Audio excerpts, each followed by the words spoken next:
Tsaka alam niyo tong utong ni mama. Alagain ko daw para tumami, tsaka keep alive. Ito naman mantis ko. Ayan, gusto niyo makita mantis ko na maliit to. Kaya hindi niyo makita. Mantis, okay.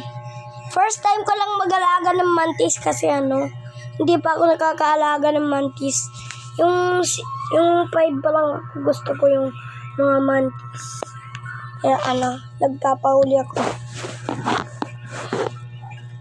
Tsaka akala ko mantis yung nahuli ni Ate Jingjing.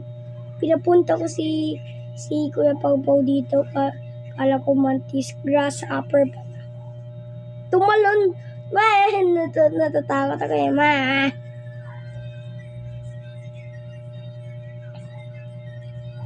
Recover.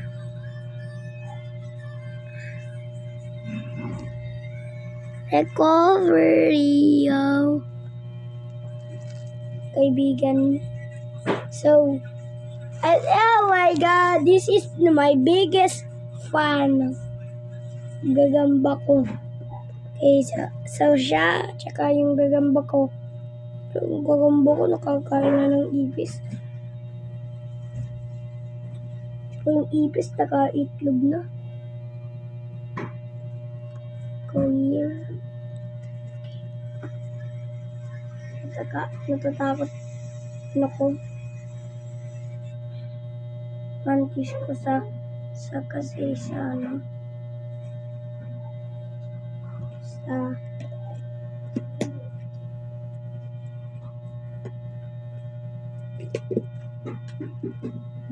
here's so there's it. And this is yung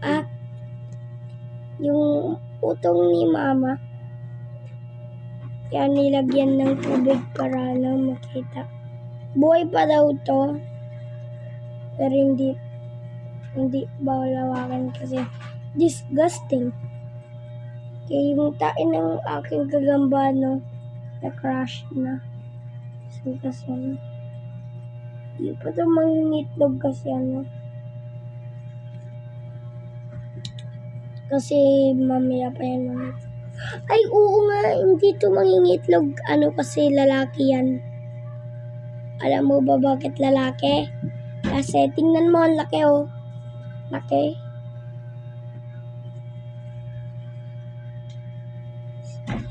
Uy, head crab.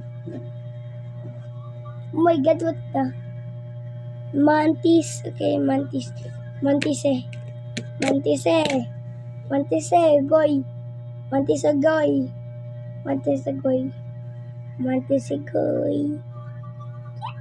Okay, last video ko pala to. Bibigyan ko kayo ng mga tricks. Okay, so last video ko pala to. So, sino yung pinamalaki na aking alaga? Okay. Oo, gagamba kasi malaki yan, diba? So, eto naman, challenge 2.